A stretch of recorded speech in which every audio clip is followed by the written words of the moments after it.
a Parashá Shemini. Vou ler o resumo aqui do site beitrabad.org.br, resumo da Parashá, que diz assim: a Parashá Shemini começa discutindo os eventos que ocorreram no 8º e último dia de Meluim, serviço de inauguração do Mishkan.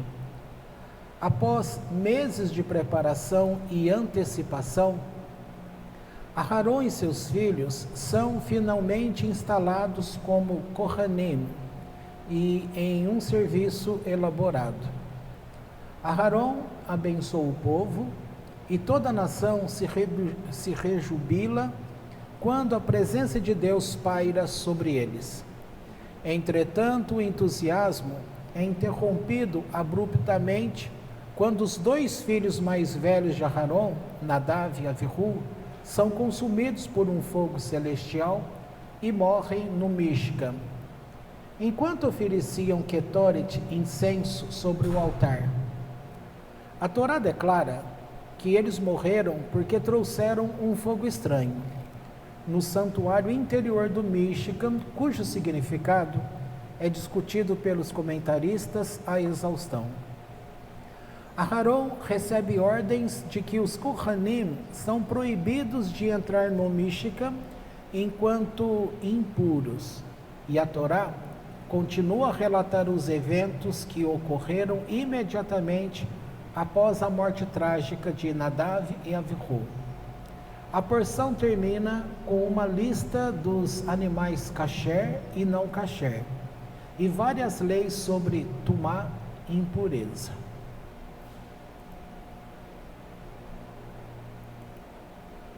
Pois bem, como a gente viu aí, tem bastante coisas interessantes para falar. Mas vamos fazer uma leitura também na porção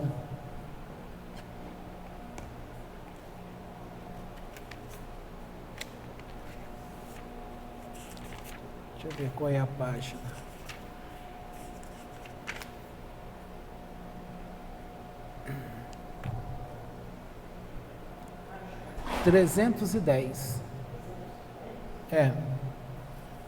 Página 310 da Torá Azul.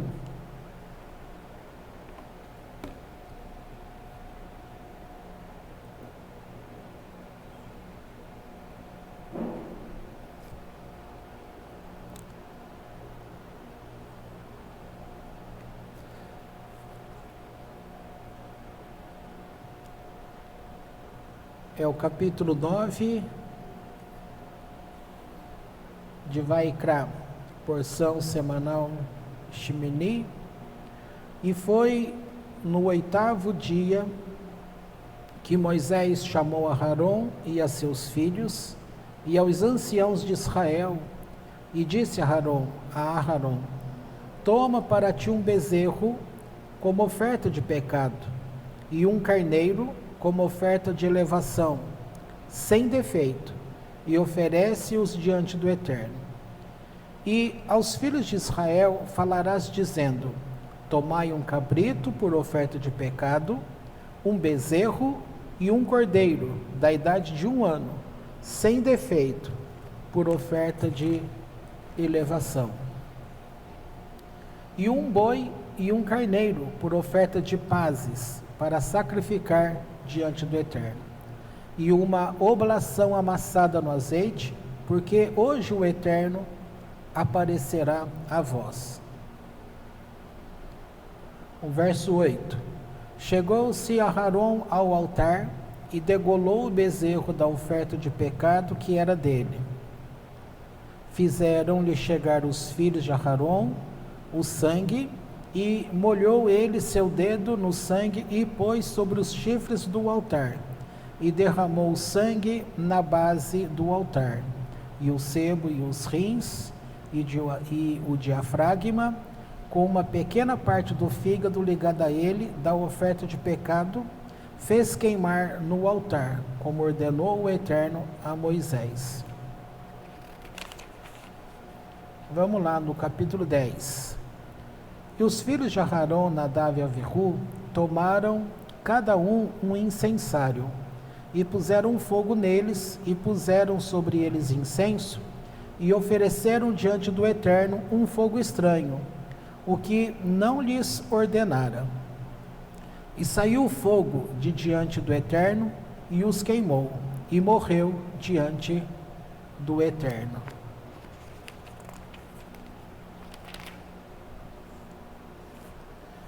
No verso 6 do 10, e disse Moisés a Arão e a seus filhos Elazar e Itamar: vossas cabelos, não deixeis crescer, vossos vestidos não rompais para que não morrais, e não se levante a sua ira contra toda a congregação. E vossos irmãos, toda a casa de Israel, chorarão pelo que queimou o Eterno. E da entrada da tenda da reunião não saireis para que não morrais, porque o azeite da unção do Eterno está sobre vós. E fizeram como a palavra de Moisés. E falou o Eterno a Arão, dizendo: vinho e bebida forte não bebereis tu e teus filhos contigo, quando entrardes à tenda da reunião, e não morrereis, estatuto perpétuo por vossas gerações, e para separar entre a santidade e o profano, e entre o impuro e o puro, e para ensinar aos filhos de Israel todos os estatutos de que lhes falou o Eterno por meio de Moisés. Até aqui tá bom.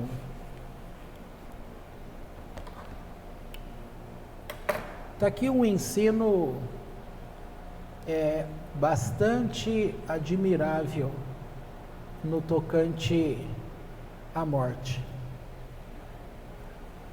O comentário diz que esse dia ele é comparável a um dia muito alegre, muito feliz. Talvez o dia tão alegre quanto o dia em que eles receberam a Torá. Depois eles tiveram um dia muito aborrecido, triste, quando teve o bezerro de ouro. Agora este tabernáculo, ele é levantado justamente para que o povo soubesse e tivesse a certeza que Deus perdoou. Então foi falado para eles que desceria um fogo do céu.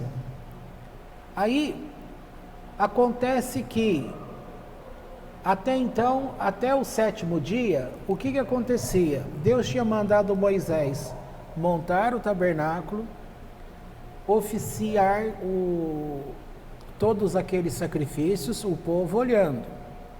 Ele estava, na verdade, como sumo sacerdote, ensinando como o sumo sacerdote iria trabalhar. Chega o dia 8º, Deus diz: agora você vai montar e não vai desmontar mais. E quem vai oficiar vai ser o teu irmão. Ou seja, ele já seria investido da função de sumo sacerdote.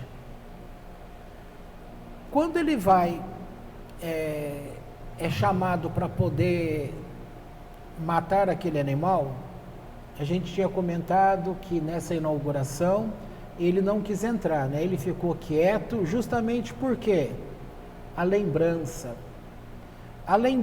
que fica dentro da gente, por mais que ele tivesse a certeza do perdão, algo dentro dele ainda perturbava.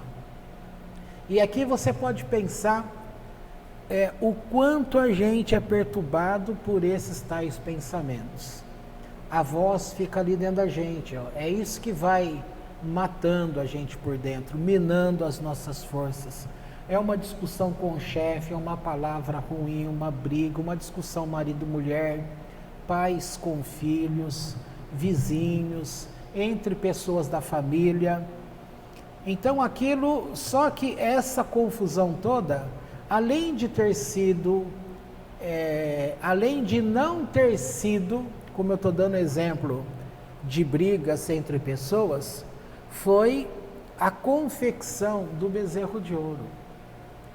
e aquilo que determinou uma separação de Deus do povo.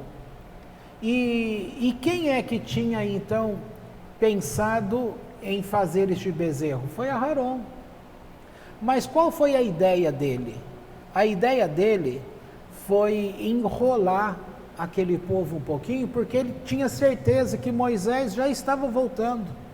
Num outro comentário da Torá, é dito que eles cometeram um erro na contagem do tempo. E os 40 dias, aquele, portanto, faltava um dia. Mas eles já achavam que já eram 40. Então eles falaram, olha, ele não vai descer. E aí, o Satã faz aquela confusão toda de apresentar as roupas de Moisés, de colocar no meio do povo que Moisés estava morto, que eles estavam sem líder. Aí entra aquela frase que já tínhamos falado, quando Deus falou para Moisés, o teu povo. Quem é esse teu povo? Erev Rav. Quem são estes? Aqueles homens, pessoas, famílias que não eram hebreus, mas que saíram junto do Egito. Deus não queria que esse povo fosse. E Moisés insistiu tanto que Deus falou, este é teu povo.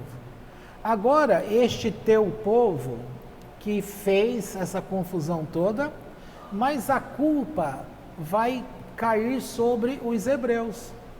Porque no meio de uma confusão ali, você está junto, envolve tudo.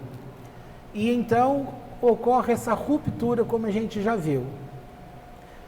Como Aharon sabia que Moisés estava voltando, ele então pensou, se eu pedir ouro, cobre, até eles irem lá e pegar e pedir para suas mulheres, vai demorar. Só que estes homens estavam tão determinados que é como se eles chegassem lá no pescoço, na orelha delas e simplesmente puxassem o ouro, o cobre, essas coisas todas, entendeu? E já levaram para ele. Pois bem, esse bezerro foi feito e eles então falaram aquelas palavras sobre idolatria. Esta imagem, ela fica na mente deste homem. Por mais que Deus tinha feito todo esse trabalho em falar sobre o perdão, ele ainda tinha esse problema. Problema que vinha da cabeça dele. Porque quando Deus fala, eu te perdoei, pronto, ele perdoou mesmo. Deus não fica com esses pensamentos, lembrando, olha, eu te perdoei hoje, mas ó, semana passada eu já tinha te perdoado, hein? Então agora eu posso falar aqui, que quando Moisés chama Aharon e ele vai lá e faz esse sacrifício, havia sido anunciado que Deus mandaria fogo do céu. E o povo todo estava esperando esse fogo do céu, porque para eles também seria a certeza do perdão. A gente gosta de ter essa certeza, né? A gente vai até a pessoa, você me perdoou? Perdoei, mas perdoou mesmo? Perdoei, tem certeza? A gente está sempre querendo ter aquela certeza. E o que adianta? E se fosse mentira dessa pessoa em falar para você, eu te perdoei, e ela não perdoou? O que adiantaria ela ficar repetindo? Pode pegar. Ela repetindo que sim, que sim, que sim, mas ela sabe que não. Entendeu? Aí o povo também estava à espera desse fogo que Deus falou que ia descer. Então o que aconteceu em seguida? A gente já viu que Aharon ficou meio receoso de entrar, justamente por causa da lembrança do altar, que tem os chifres que ia lembrar o sacrifício do bezerro de ouro, o qual ele tinha sido envolvido naquela trama toda. Acontece que depois que ele fez esse serviço divino aí, ficou todo mundo esperando. Cadê o fogo que ia descer do céu? Deus não mandou o fogo e ficou todo mundo eufórico. Aí o que você acha que acontece com a cabeça da Aharon? Ele ele diz assim para Moisés, ele pensa, né? Nossa, será que eu fiz alguma coisa de errado? Será que Deus aceitou o meu serviço? Porque eu fiz o serviço. Cadê o fogo? Não aconteceu nada. Ele não mandou o fogo do céu. E aí, eu vou ler aqui para você o comentário da Parashá semanal, que diz assim, finalmente o fogo da Shekhinah apareceu. A nação testemunhou que um pilar de fogo desceu do céu, entrou no Mishkan, avançou para o pátio e consumiu os sacrifícios sobre o altar, instalando-se sobre este. Quando o povo presenciou isso, todos se rejubilaram, caíram sobre a face e louvaram Hashem. Era o sinal de que Hashem os tinha perdoado pelo pecado do bezerro de ouro. Desde a divisão das águas do Mar Vermelho, não havia tanta alegria entre Bnei Israel. O fogo que caiu sobre o altar não desapareceu após queimar os korbanot, as ofertas. Ali permaneceu desde aquela época. Então o fogo que vai acendendo depois, porque aquele fogo do altar, ele não se apagava. Mesmo quando saía em viagem, aquele fogo continuava aceso. Quem acendeu aquele fogo? Nesse episódio aqui, foi Deus que acendeu e aquele fogo não apagou mais. Agora, olha que interessante esse comentário. Por que a revelação da Shekhinah não sucedeu imediatamente o serviço de Aharon? Então, eu tinha acabado de comentar que depois desse serviço, Aharon ficou preocupado. Cadê o fogo? Será que Deus me perdoou? O que eu fiz de errado? Moisés então chama Aharon e fala assim, calma, foi tudo certinho, vamos aqui orar. Eles entraram, colocaram a cabeça lá no chão e foram buscar a Deus.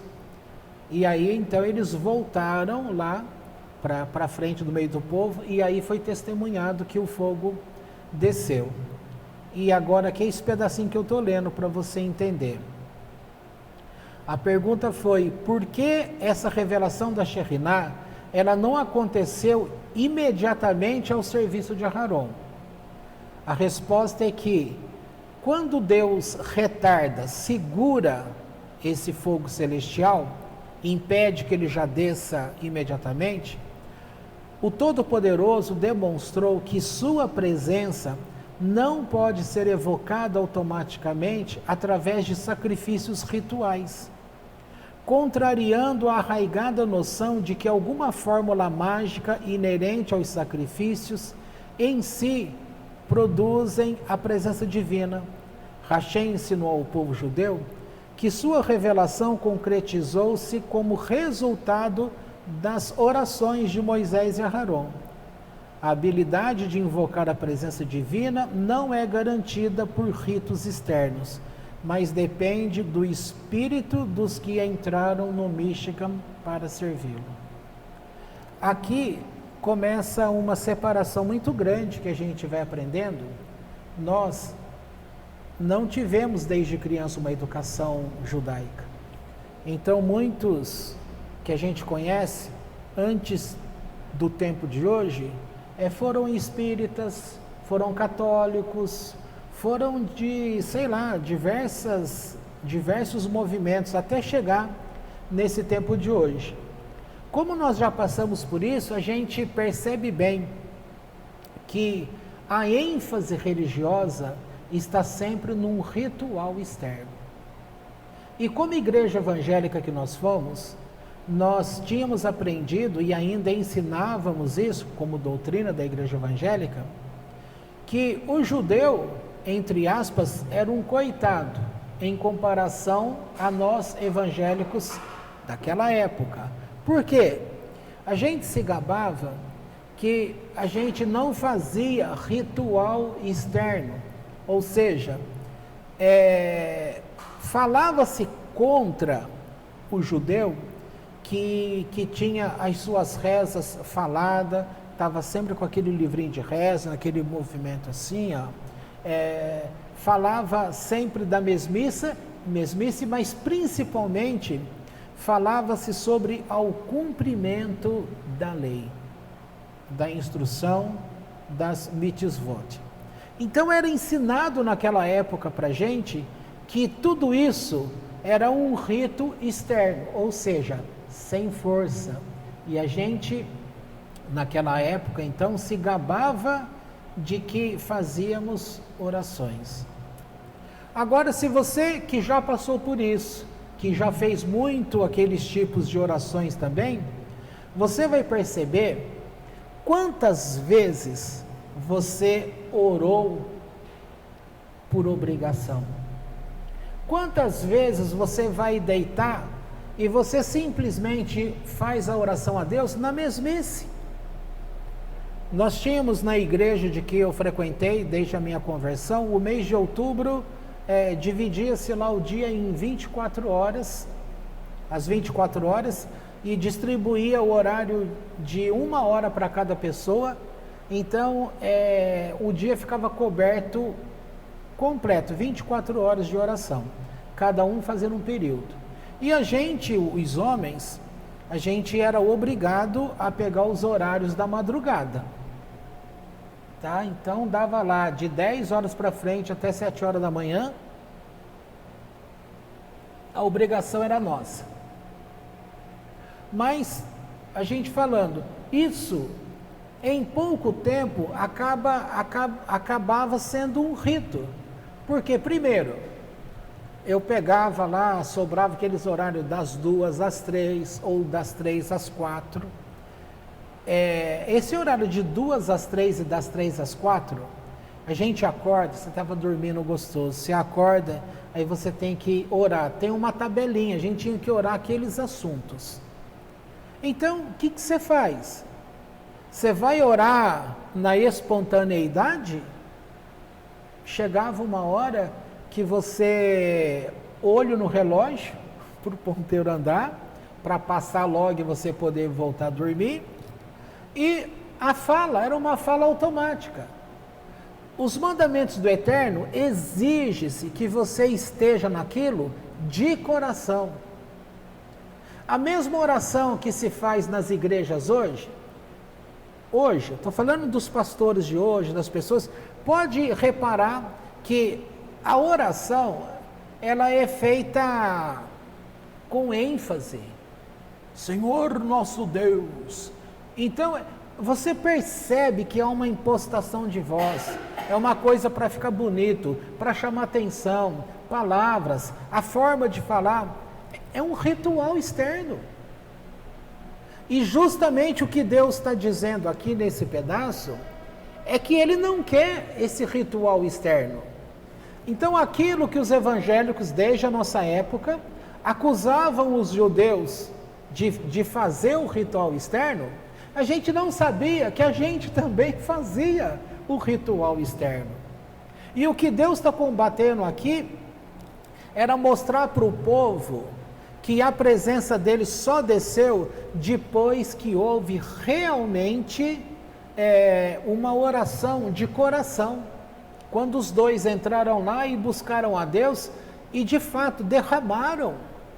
Quem que não vai lembrar do Salmo 51 que diz que um coração contrito Deus não vai desprezar jamais, né? Que ali está falando que Deus não está de olho em busca dos sacrifícios, que o verdadeiro sacrifício para Deus é um coração contrito, é um coração que é colocado diante dele. Essa forma de se apresentar assim diante dele, isso ele não despreza.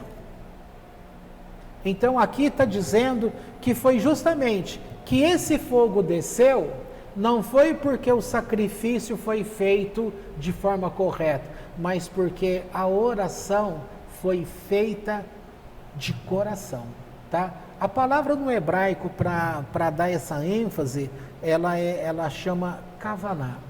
Sempre você vai ver que Deus não está de olho na prática do cumprimento da lei, mas a forma como você faz esse cumprimento.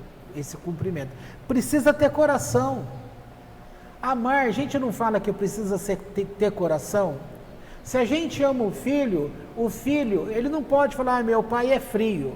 Ora, ele ama desse jeito. Amor frio, a gente costuma falar que existe amor frio. Mas você não acha estranho o amor ser frio? O amor é quente. Amor frio, você não está nem aí. Ah, mas cuidado. Quando fala assim, pode ver, todo filho de rico reclama. É raro aquele que é rico, porque se ele é rico, ele está cuidando do dinheiro, ele não tem tempo de estar em casa cuidando dos filhos. Os filhos de médicos praticamente não veem os pais, porque médico está sempre trabalhando muito. Essas pessoas que trabalham demais, elas acabam, não é que o amor delas é frio, o amor vai se esfriando, porque não tem como você praticar. A prática é o segredo de tudo. Eu lembro na época lá da psicologia, eu sempre conto esse exemplo para vocês, um pai lá com 2 filhos, ele não tinha tempo de ficar com os filhos, porque de manhã, quando ele ia trabalhar, as crianças ainda estavam dormindo. E quando ele voltava do serviço, as crianças já tinham ido dormir. Então ele não via os filhos. Uma forma que ele achou foi, antes de sair de manhã, ele pegava o tênis de um menino e amarrava os 2 cadarços. Um tênis de um menino com o outro tênis do outro menino. Aí eles acordavam tudo em cima da hora, como toda criança gosta, né? Para ir para a escola, acorda em cima da hora. Aí naquela correria toda, vai pegar o tênis, está lá dado. Aí as crianças ficavam com raiva, mas elas falavam, foi o papai. Como que diz, droga, olha o que o papai fez. Com raiva. Só que isso marca. Olha o que o papai fez. Ele está presente. Tá? É uma coisa assim muito boba para se falar, mas é verdade. Eu não queria contar esse caso direto, mas deixa eu ver como que eu vou falar. Uma pessoa que faleceu, na semana da morte dessa pessoa, eu vi essa pessoa e ela dizia assim, diga aos meus filhos para não esquecerem de mim. De mim ele quis dizer pai e mãe, porque o pai e mãe morreram juntos. E ficaram 2 crianças. Eles falavam assim, fale para eles manter a nossa imagem viva. Então, as pessoas têm dificuldade por educação religiosa e por também falar que se sofre com a morte. Todo mundo quer que o tempo passe rápido e que esqueça. A informação é justamente ao contrário. Pelo judaísmo, os 7 primeiros dias é um luto intenso, que a pessoa de fato tem que cultivar aquele momento. Só que nessa semana, as pessoas, parece que elas apagam. Elas não querem ver foto, elas não querem lembrar. E aí vem aquelas situações que vai se espalhando culturalmente e que ao invés de ajudar num sentido psicológico e mais espiritual, só atrapalha. Então o que as pessoas fazem? Vem o irmão e fala, olha, eu moro em tal lugar, vem, fica comigo, não fica aqui não, aqui tem muita lembrança. Sendo que o melhor lugar era ali mesmo, era para lembrar mesmo, era para chorar, era para rasgar o coração. Não, mas o povo fica com dó, acha que você vai sofrer demais e que você tem que, entendeu? Então isso aí é um erro. Em relação a estes Kohanim, Deus está falando aqui que para eles a regra é muito alta, é muito pesada. Eles não podiam rasgar as vestimentas em sinal de luto, eles não podiam beber. Tinha uma série de regras que eles não podiam.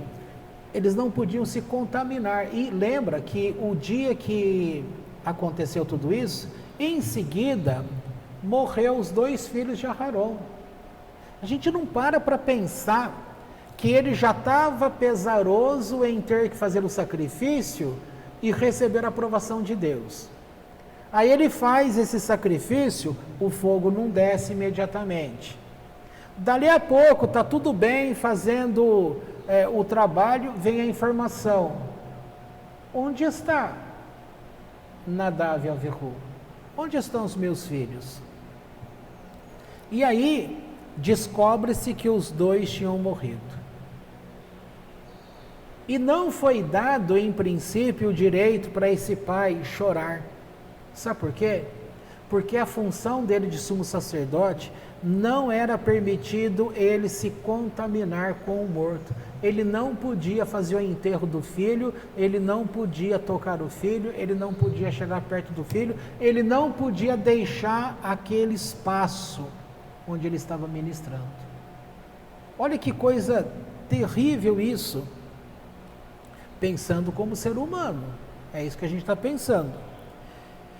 Bom, por que esses 2 morreram? A gente já falou isso várias vezes antes, algumas coisas vocês, creio eu, que se recordam tal. Mas, geralmente, as pessoas malham Nadav e Avihu, dizendo que eles eram pessoas perversas. Eles não eram perversos. Deus aproveitou aquele momento porque eles morreram num sentido de educação. E eles são tratados como um Kiddush Hashem, ou seja, é como, deixa eu ver se eu falo aqui pelo texto,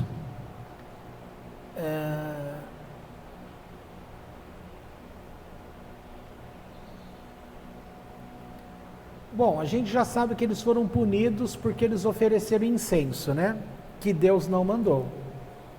Aí tá aqueles negócios, tanto um quanto o outro, eles pensaram, o que é que tem aqui que é mais importante?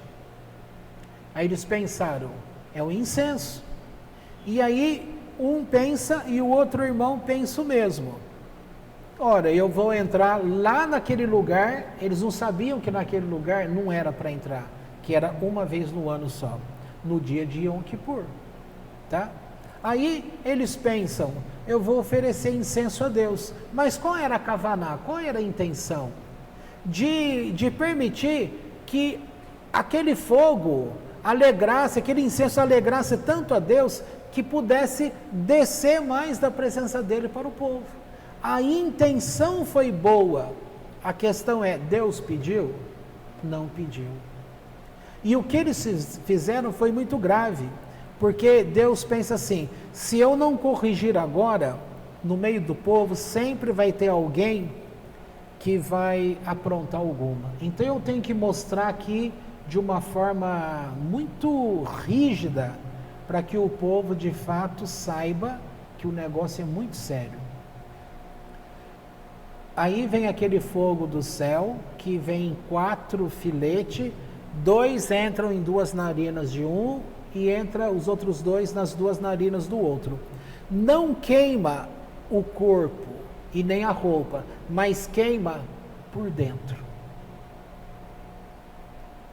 Aqui está dizendo o seguinte, olha, o desejo de Nadav e Avihu era bem intencionado, Leshem Shammai, ou seja, para o nome dos céus. Tinham certeza que Deus ficaria feliz com este presente especial neste 8º dia da consagração do Mishkan. Entretanto, cometeram um erro.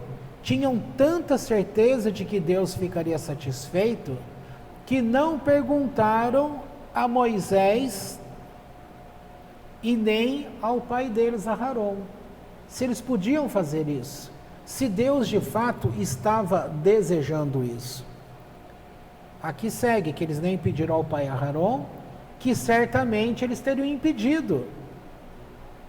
Assim que Nadav e Avihu resolveram oferecer seu próprio fogo, colocaram sua decisão em prática, Cada um pegou uma frigideira, atearam fogo e colocaram incenso e a puseram sobre o altar. Agora, quando chega a notícia, o que eu estava falando lá no começo era o Kiddush Hashem. Eu vou ler aqui porque é um parágrafo. Assim que Aharon soube da morte de seus 2 filhos, começou a soluçar. Olha que interessante isso. Soluçar. Todo mundo sabe, quando você está nervoso, né? Vem aquele soluço de choro. Você vê o bebezinho, antes de chorar, o que ele faz? Ele vai entortando toda a boca, né? Não é assim? Todo mundo é igual.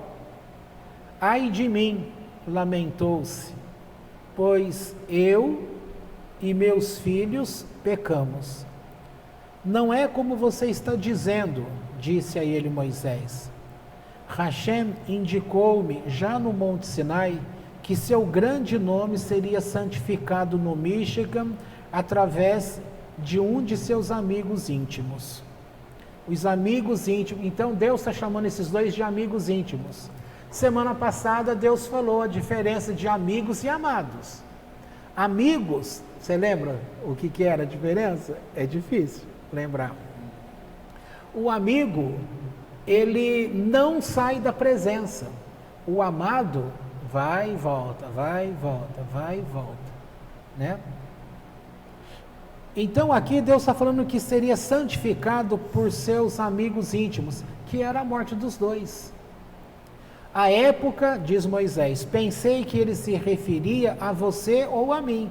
Então ele achou que ele, Moisés ou Aharon iriam morrer.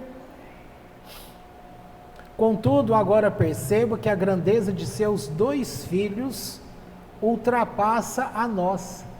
Então Deus chega e fala deixa eu ver se tem aqui essa fala. Morreram devido ao seu nível superior de proximidade com Deus. Agora, a gente aprendia lá atrás, na época de igreja, passava-se a ideia de que esses 2 eram irresponsáveis. Eu quero abrir um parênteses aqui.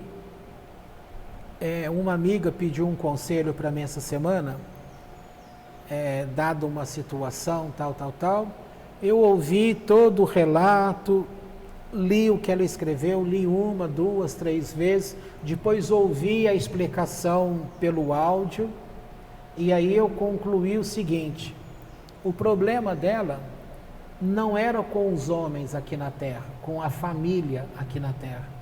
O problema dessa pessoa era o Deus que ela aprendeu no cristianismo com o Deus que ela tem aprendido no judaísmo. O problema dela, eu falei, é esse. Você vai ter que resolver essa situação. Então o exemplo seria assim: para resolver o problema entre pessoas, o que ela fez? Ela foi estudar. Então vou dar um exemplo assim aleatório, não o dela em si. Vamos supor, o problema era um câncer, aí ela foi lá e estudou, ou seja, soube tudo sobre o câncer. Como se cura, o que tem que fazer, quais são as coisas, blá, blá, tudo. Então ela resolve um problema dentro dela. Eu sei agora como proceder, tá certo? Pronto, resolveu. Então carga emocional de problema ela não tinha em relação aos homens. Mas estava um pesar, alguma coisa que estava fazendo a pessoa sofrer. Tanto é que ela falou, me ajuda, eu preciso ter uma resposta disso.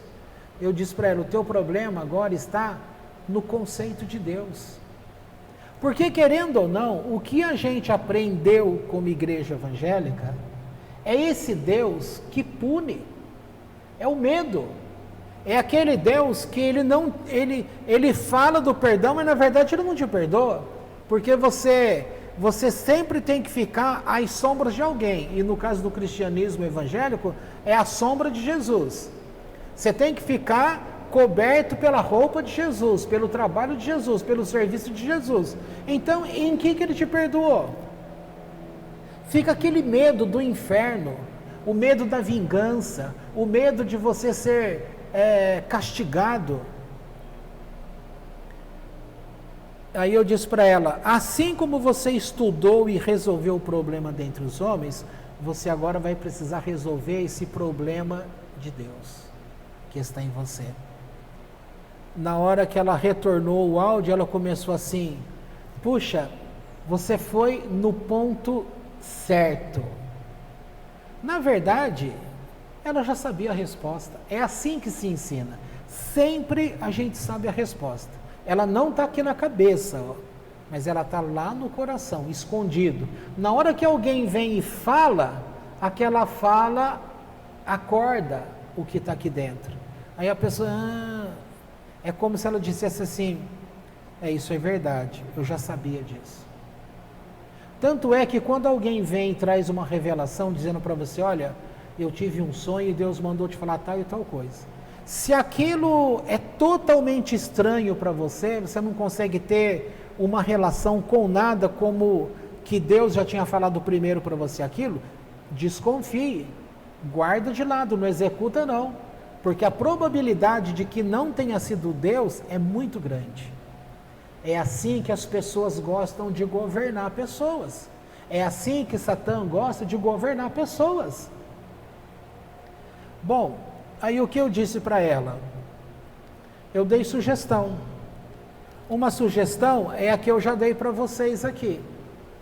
Pega o livro do Midrash, pega lá, Parashá Shemini, leia Parashá no Midrash.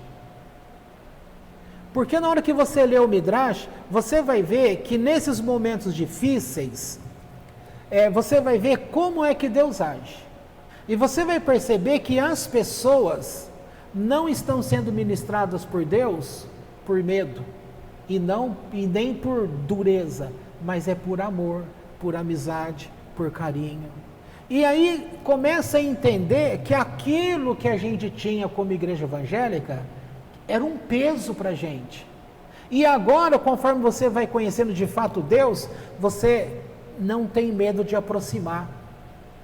Ora, o que ele disse que é mais importante, ao invés de você ver a presença dele descendo, o que é mais importante? O fato de você ir até ele. Tem um texto do Novo Testamento, que a igreja falava bastante, que é aquele de Tiago. Achegai-vos, pois, a Deus, e ele se achegará a vós. É o mesmo princípio nesse sentido. Então, quer dizer, você tem o comportamento primeiro para santificar Deus, certo? Aí, em princípio, não acontece nada. Pode olhar, o que as pessoas mais falam dentro das igrejas. Poxa, não sei por que Deus não me abençoa, eu faço tudo certinho. O que Aharon falou? Moisés, não estou entendendo. A minha função aqui de sacerdote, de Kohen Gadol, eu não fiz certo? Não está direito? Não fiz tudo certinho? Por que não aconteceu a resposta?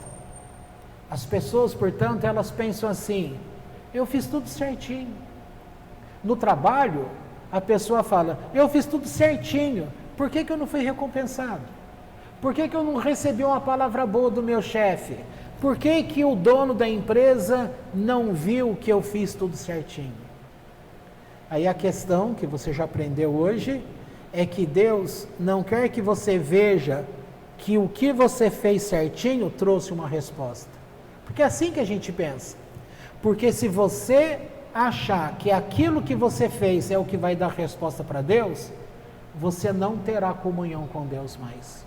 Sabe quando eu aprendi isso?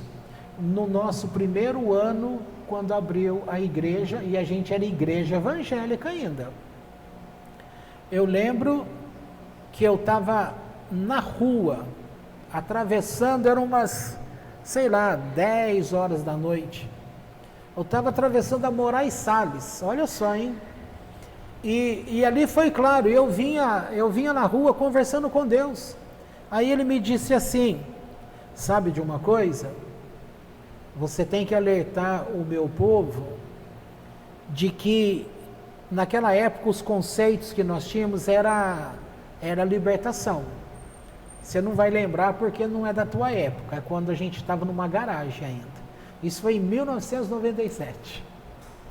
E naquela época, a igreja evangélica, ela falava da oração comum, normal, e o povo que conhecia a libertação, falava da tal oração forte. Isso você já pegou os conceitos da Universal, por exemplo. Oração forte, aquela que desperta a pessoa, expulsa demônios, aquele tipo de coisa.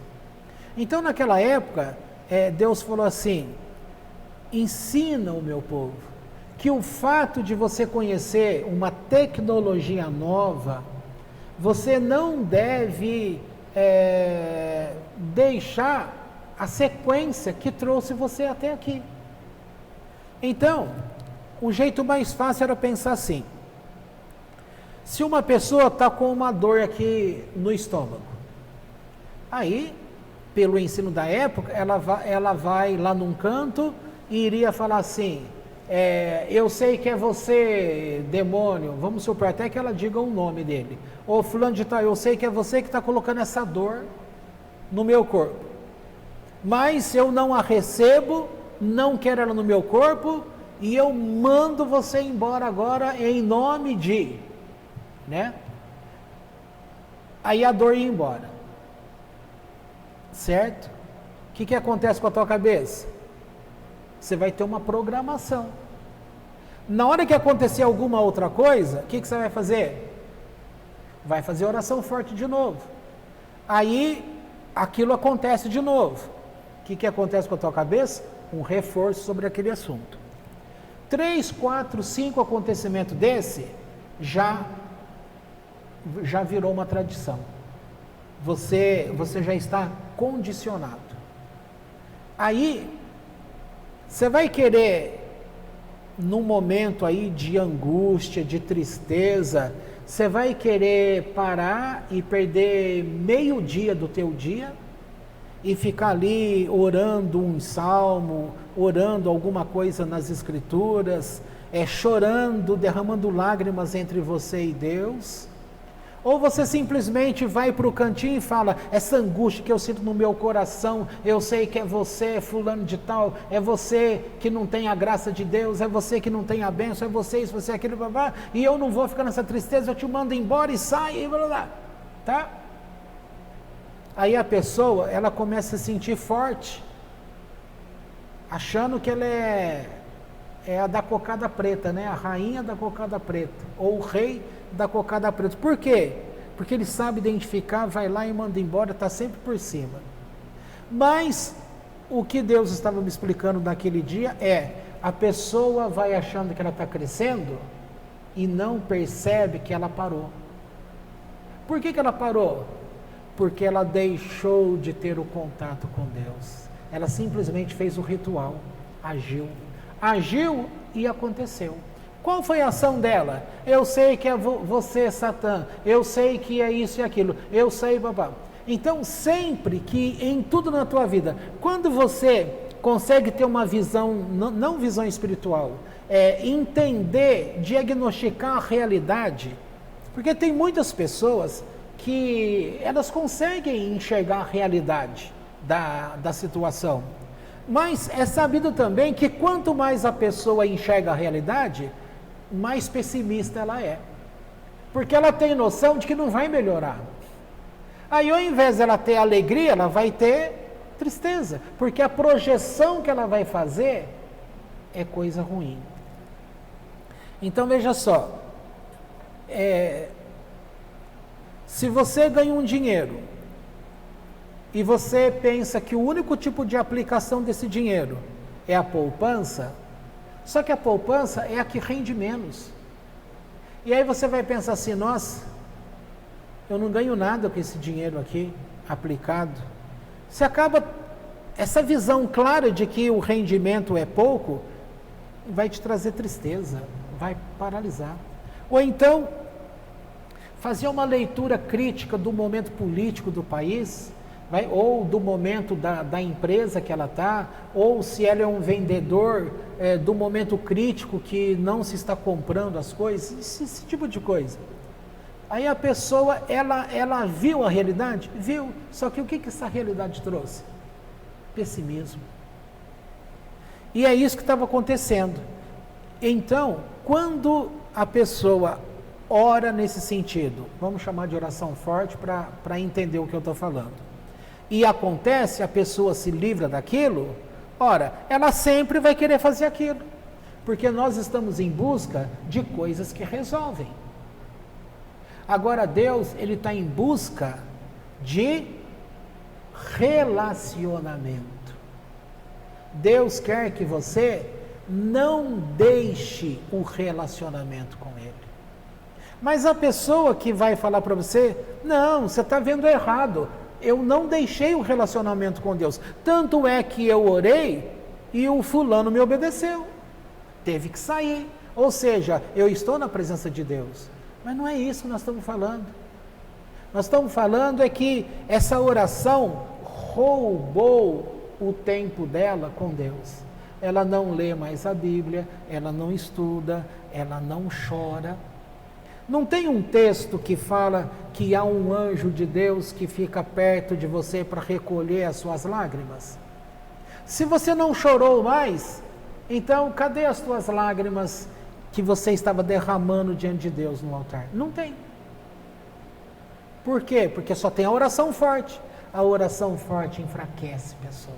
Aqueles que estão fortes, na verdade, eles não estão fortes, eles estão fracos. Claro que eu estou falando na média geral.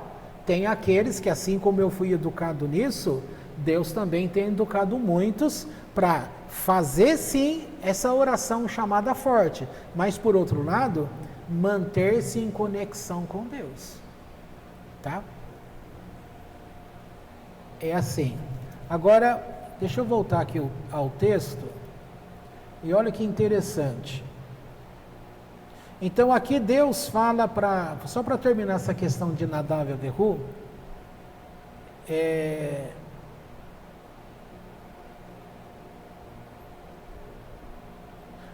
olha aqui, ó, Deus diz a Moisés, diga a Aharon que eu lhe concedi uma grande honra e bondade. Diga a ele, a posição de seus filhos no mundo vindouro é o compartimento mais interno da Shekhinah. Posicionam-se até mesmo acima de sua posição e da de seu irmão Moisés. Então Deus está falando, lá no mundo vindouro, em minha presença, a presença da Shekhinah, os teus dois filhos estão bem pertinho. Ou seja, você vai num teatro, é a primeira fila. Você tá na cara do ator ali que você gosta. Se ele espirra, você tem que se limpar, porque é capaz de tão pertinho que está. Só que a gente acha, nossa, os dois que morreram porque fizeram um fogo estranho, eles estão numa posição lá no mundo vindouro, na frente de Moisés e Aharon. É isso que Deus está falando. Aí tem um detalhe. Lembra que nós falamos que o Aharon estava soluçando, né? Por causa da morte dos filhos. Olha aqui, ó. Quando Aharon percebeu que seus filhos foram convocados prematuramente à abóbada celestial, porque eram justos de tal envergadura, cuja punição for extraordinariamente severa, ele parou de soluçar e ficou em silêncio. Acalmou.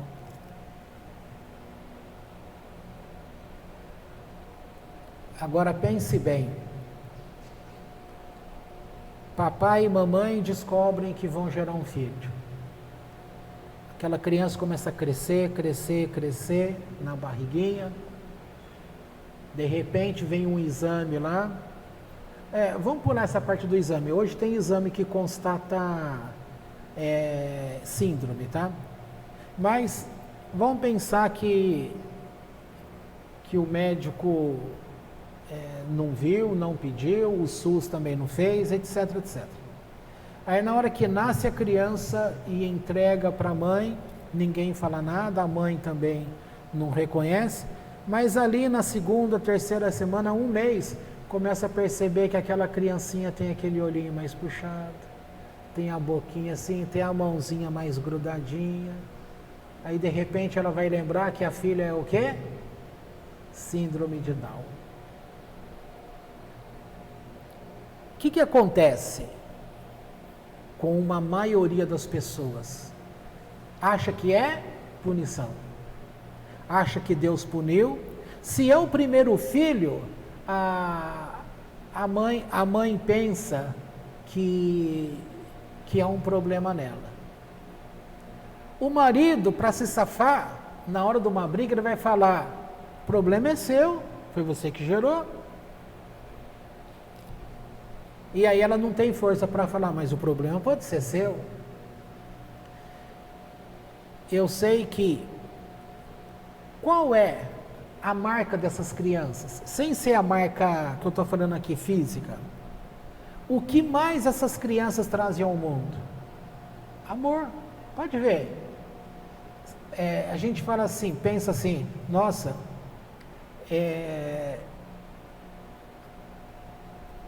a gente conheceu, minha mãe também conheceu uma menininha, Gislaine, era G alguma coisa. Essa menininha tinha Down, mas o amor que ela dedicava na época às pessoas da igreja, aquela menina, todo mundo ficava doido com aquele toquinho de gente. Essa menina teve um probleminha lá no braço e aquela ferida gangrenou. A mãe tinha que curar aquilo porque o cara da farmácia, ele não suportava o cheiro, ele não queria tocar naquilo ali. Então a mãe, por amor de mãe, ela se comprometeu a fazer aquela ferida, aquilo vira um buraco. A ferida, quando tem... A gangrena, o que? Ela começa a comer e vai puxando para dentro, vai abrindo, vai comendo, até que você tem que amputar. E aí, iam orando, as duas. E a menina falava que aquilo não era nada. Sabe o que aconteceu? O que a gente sempre fala aqui. A tal da gangrena, ao invés de ir comendo para puxar por dentro, ela foi indo para frente. Foi curando, até que fechou. Ninguém acreditava nisso. Então aqui mostra que o nosso corpo, ele segue uma lei? Segue. Mas o câncer pode reverter? Pode. Uma ferida dessa pode reverter, como reverteu? Pode. Qualquer tipo de enfermidade você consegue reverter? Consegue. Só que precisa ter uma cabeça boa para você se relacionar com esse mundo espiritualizado. Para você entender que esse corpo, ele está além da medicina. Que o que governa esse corpo não são as leis da medicina, mas é a lei do Espírito. Porque a matriz, quem deu e mantém no corpo, a célula, a informação da célula, o que ela tem que fazer, como ela tem que lugar do corpo que ela tem que ir, isso vem de Deus. É uma ordem que há dentro do nosso corpo. É como se fosse um gel, todo mundo sabe o que é o gel. É como se fosse abaixo dessa camada que você conhece, não estou falando o que é como se houvesse um gel assim, e esse gel fosse justamente a informação de que o teu corpo precisa para renovação celular, para que cada célula seja aquilo que Deus determinou que fosse, o corpo da pessoa. Mas voltando à questão da criança que eu estava falando, a mãe, quando gera um Down, quando gera uma criança autista, é um sofrimento muito grande, porque dá trabalho, é atenção.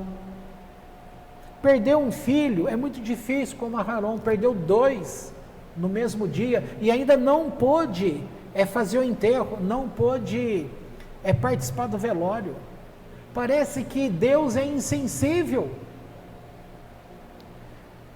Mas o que está por trás, segundo diz a Kabbalah, é que a criança autista, ela traz na alma dela a alma do profeta. Quando se a mãe fica sabendo que aquela criança não é uma maldição, porque é assim que elas pensam, eu não fui capaz de gerar uma criança saudável. Algumas vão falar, eu gerei essa coisa aqui. Você vai falar, nossa, uma mãe não falaria isso. Com certeza tem mães que iriam falar isso, tá? Mas quando ela começa a perceber que a ação daquela criança, diz a Kabbalah, que ela traz a alma do profeta. E o que era o profeta? Aquele que falava como boca de Deus. Ele traz, portanto, luz ao mundo.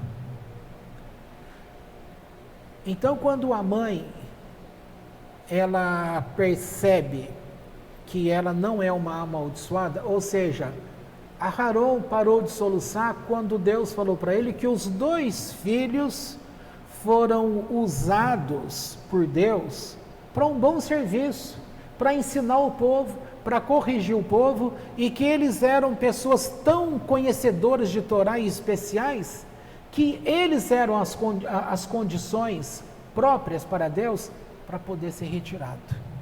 E que no mundo vindouro, os 2 estariam numa posição bem pertinho de Deus, muito mais do que o próprio pai e do que o próprio tio, que seria Aharon e Moisés. Aí ele descansou. Quando uma mãe tem um aborto espontâneo, é um sofrimento, né? Você, poxa, perdeu um filho. Mas quando você tem a oportunidade de falar assim para ela, olha, a criança que nasceu nesse mundo, ou que ela nem precisou nascer nesse mundo, e já retornou, aí você vai falar, a Kabbalah ensina para a gente que essa pessoa, porque sempre descer a esse mundo não é uma coisa boa, porque aqui você vai estar distante, porque Deus não vai estar presente aqui.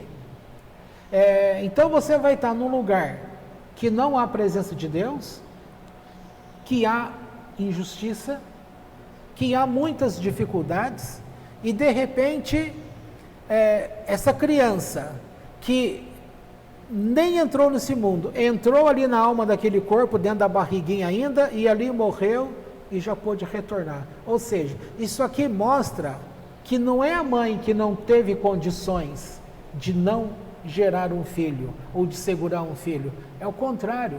Deus viu nessa mãe uma condição tal que ela pôde gerar uma alma de altíssima qualidade, uma alma tão pura e grande que o mundo não era digno da presença dela. Então ela entrou, bateu o cartão e voltou para a presença do Eterno. Então isso é digno. Aí você vai e fala isso para a mãe que está lá chorando, e ela começa a pensar assim, então quer dizer que eu sou essa pessoa? Eu fui usado por Deus como uma boa pessoa? A minha criancinha aqui, ela está bem? Ela era uma coisa muito especial de Deus que voltou para Deus? Sim. Aí ela para de soluçar. Uma amiga, ela queria ter um filho. Isso é verdade. Atendi essa amiga no passado. Aí o marido queria um filho.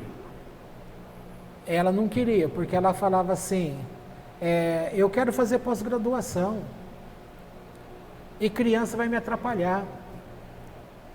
Só que ela já estava grávida, ela não sabia. E quando ela soube, ela continuou falando as mesmas coisas. Olha, vai ser difícil, vai atrapalhar, eu não vou conseguir estudar, não vou conseguir fazer, crescer. A criança vai atrapalhar, depois não é mais a mesma coisa, eu não vou conseguir ir para a faculdade, Aí fica difícil. E aí, no 7º mês de gravidez, a criança morre. Só que no 7º mês de gravidez, a cabeça dela já era outra. Ela já desejava a criança. E ela não suportou a perda dessa criança. Tem uma coisa que a gente faz em consultório, é você fazer o encontro do pai e da mãe com a criança. Gente, uma das coisas mais lindas que tem. E tem um detalhe. Ela teve um sonho com a criança, era uma menina. Ela teve um sonho com a criança. E no outro dia, que era o enterro da criança, porque é lei, com 6 meses você já tem que fazer velório, você tem que colocar naquele caixãozinho. Quando ela olhou para o rosto daquela criança, ela não tinha visto a criança ainda, viu em sonho. Era a mesma pessoa. E aí, quando pôde ter essa conversa, no começo ela relutou muito, ela tinha medo. Foi muito custoso, como dizem os mineiros. Mas aí, os dois aceitaram. É lindo ver esse negócio. O que esses dois choraram, e ali você fica só na expectativa, né? Ouvindo, é um espectador. Você vai vendo as palavras que aquela criança disse para a mãe e para o pai. As pessoas saem do consultório ali, curado. Não precisa de 10, 15, 20 sessões, um ano inteiro de sessão, não. Resolve o problema numa única sessão. Bom, aqui Deus também resolveu o problema com Aharon numa única sessão. Moisés vai lá, fala isso e isso para ele. Entrou a serenidade no coração dele, ele parou de soluçar. Aí vamos ver o que tem mais aqui.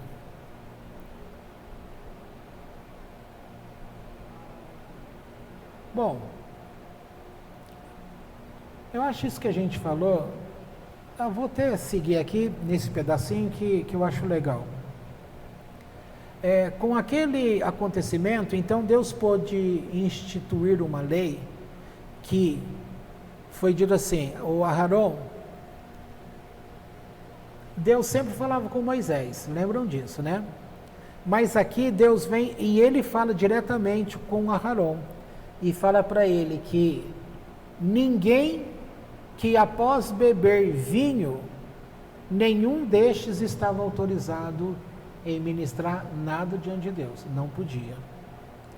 Então achei legal aqui, por que o sacerdote está proibido de realizar o serviço depois de ingerir bebida alcoólica? Então aqui diz assim, porque produz 3 deficiências, 1, torpor, 2, confiança excessiva. Aqui a ideia da confiança excessiva é, se os dois não tivessem bebido vinho, porque eles beberam vinho antes, o Nadav e Avihu, se os dois não tivessem bebido vinho, eles não teriam essa confiança excessiva. Eu vou fazer isso porque Deus vai aceitar. Não, eles iam ponderar, eles iam pensar melhor, eles iriam talvez consultar o pai e o tio. Será que podemos fazer isso? E acabar que Deus iria orientar. Não, eu não quero que vocês façam isso. E o terceiro ponto aqui é redução da clareza mental. Agora olha o que diz aqui, que o caráter de uma pessoa, ele pode ser avaliado através de 3 critérios. Usa-se a palavra bekossô, que observando seus hábitos de beber, você vai observar hábitos de beber de uma pessoa, você já vai ter uma noção, o que você espera dela. 2, bequissô, você vai avaliar através da maneira como essa pessoa conduz os seus negócios, se ela é ou não honesto, como gasta o dinheiro, se faz caridade suficiente e vai por aí afora. E o terceiro é a palavra becaço, que será através do seu temperamento, observando quando se destempera. Agora tem um detalhe, a Bíblia diz que Moisés foi o homem mais calmo que existiu. Em algumas situações você vai perceber a raiva em Moisés. Aqui foi uma, olha que interessante. Diz aqui, olha, no dia em que os 2 filhos morreram, Aharon e seus outros 2 filhos, o Elazar e Itamar, eles ofereceram um corban hatat, que é oferenda pelo pecado. Ofereceram a Deus. Eles abateram, prepararam segundo a lei, mas não comeram nenhuma parte desse sacrifício. Aí Moisés vem e repreende todos eles, perguntando: por que vocês se recusaram de comer a oferta hatat? Olha o que Moisés fala.